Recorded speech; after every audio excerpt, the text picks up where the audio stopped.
Magandang araw sa ating mga kababayan from Luzon, Visayas, and Mindanao.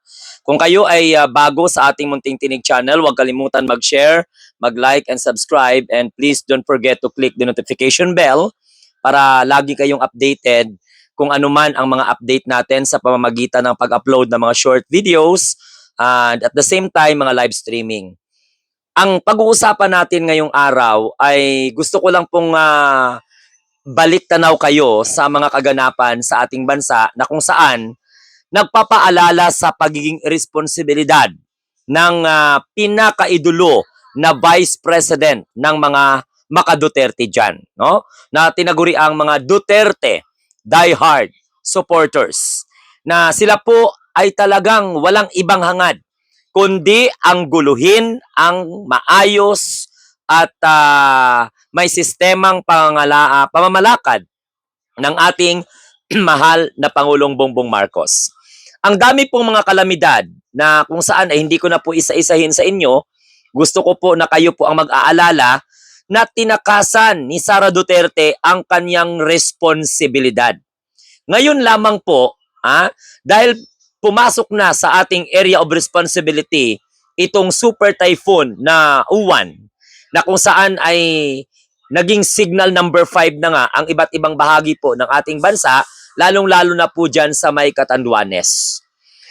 Itong pag-uusap natin tungkol sa pagiging irresponsable ni Sara Duterte dahil po sa kumalat na picture, na kung saan in-upload sa Facebook habang kasagsagan ng search and rescue operation dyan po sa may Cebu, na kung saan kaugnay sa pananalasa ng Bagyong Tino.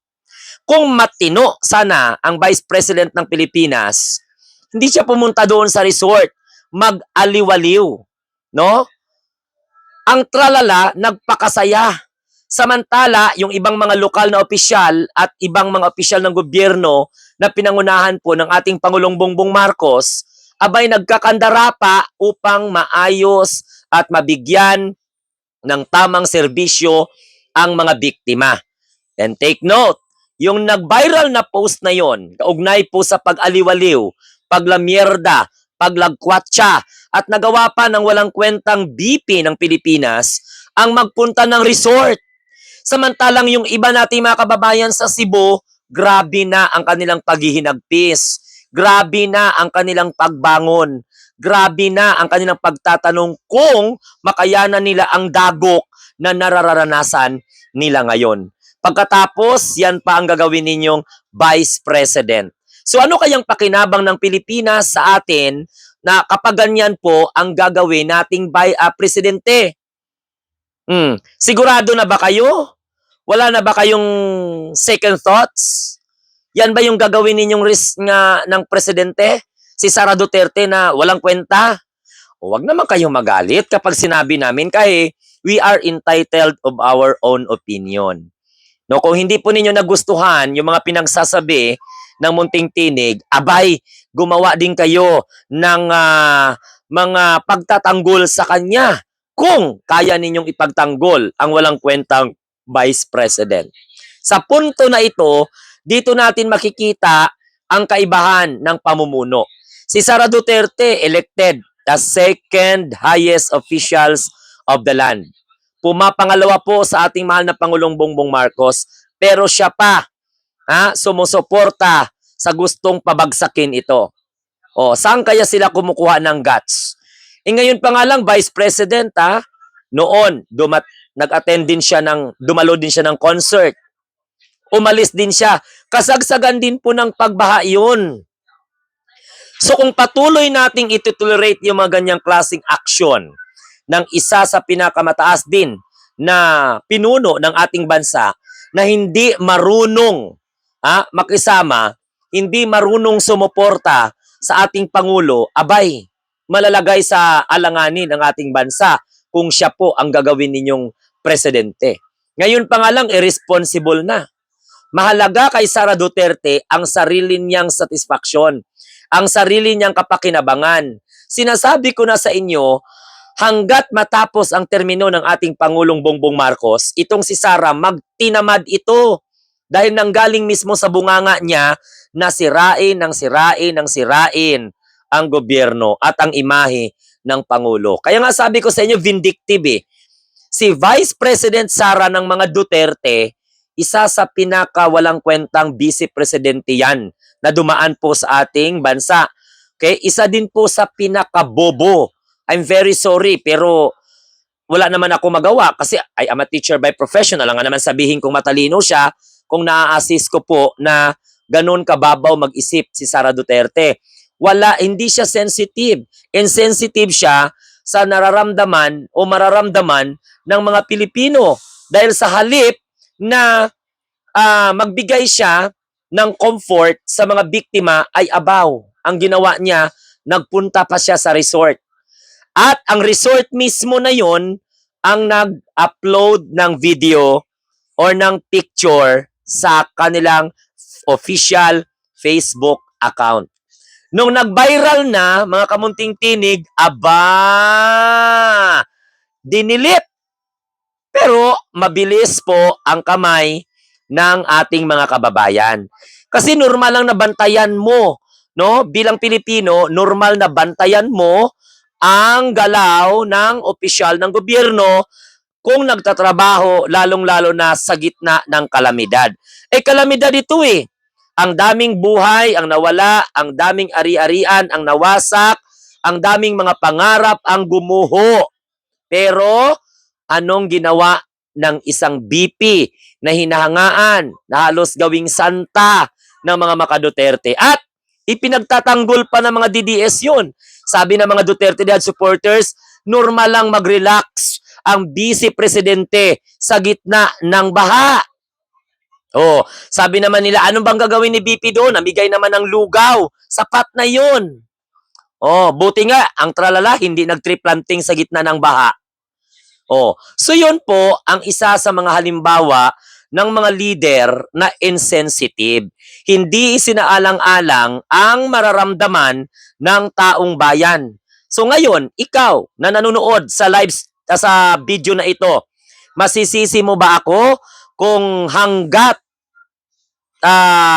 Pangulo, ang ating mahal na Pangulong Bongbong Marcos, susuportahan natin si Sara Duterte? Iisa po siya sa mga dahilan kung bakit marami tayong mga kababayan na mga nauto na manipula at naniniwala sa kanila na palitan ang presidente.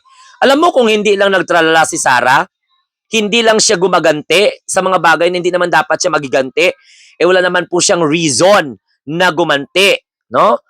So, yan mga kamunting tinig, gusto ko lang pong ipaalala sa inyo, na hanggat gumagawa si Sara Duterte ng mga bagay-bagay, ng mga na ikakagalit ng taong bayan, naniniwala lang naman sa kanila, yung mauto lang naman nila, yung mamanipulate naman lang nila, yun ang naniniwala sa kanila. Pero sa punto na ito, hindi po kami papayag, gagamitin namin ang aming social media accounts just to inform people of that particular misbehavior and insensitive demeanor of the Vice President. Buti nga, tinatawag pa siyang Vice President eh. Kasi for me, hindi siya honorable. Bastos siya, mangu pa. Yan ang nakikita ko eh. No, nababastusan ako sa ugali niya, tapos tinotolerate niya yung mga taong nakapaligid sa kanya na gumagamit sa kanilang pangalan. Sige, yung natitirang pangalan nila, ginagamit ng mga ulupong, hindi nila alam na lalo silang masisira pagdating po ng panahon. So ayun, bakit natin po ito napag-usapan? Dahil po sa matagal na po, no, na nangyari yung tinyo, pero andun pa rin yung effects, pero hindi pa rin mawawala sa isip natin na mayroon tayong Vice President na sa gitna ng mga kalamidad, tumatakas sa kanyang responsibilidad. That's the reason why hindi po ako mag-atubili at matapang ko pong sasabihin na wala po sa qualification si Sara Duterte na maging Pangulo ng ating bansa. Wala po. She is not even a visionary leader. Wala siyang visionary leadership skills. So hindi niya nauunawaan at nararamdaman ang mga nararamdaman ng sambayan ng Pilipino. Lalong-lalo na yung mga biktima okay, ng mga dilubyo ng mga sakuna na dumadalaw po sa ating bansa dahil inuuna pa mag-party-party, inuuna pa maglakwatsa, inuuna pa mag-travel sa gitna ng mga kalamidad na dumadalaw sa ating bansa. So sa mga Duterte Dead supporters, bahala na kayo kung magalit man kayo o magalit sa akin, pero wala po akong pakialam. So hanggang bash lang naman kayo dahil hindi nyo man kayang ipagtanggol sa tamang pamamaraan si Sara Duterte dahil unang-una, sigaw lang kayo ng sigaw ng Sara, Sara, Sara, pero alam nyo sa sarili nyo na napipilitan lang kayo, pride lang ang umiiral sa inyo, at hindi nyo kayang lunukin ang inyong mga ego. Kaya po, sa punto na ito, pasensyahan tayo. Si Sara Duterte, kailanman hindi yan magiging Pangulo ng Pilipinas hanggat hindi po niya nauunawaan kung ano ang role ng pagiging Pilipino at pagiging Pangulo. So sa muli, ito po ang inyong lingkod, ang munting tinig ng ordinaryong Pilipino na nagsasabi, kayo po ay ang mga bagong Pilipino sa bagong Pilipinas.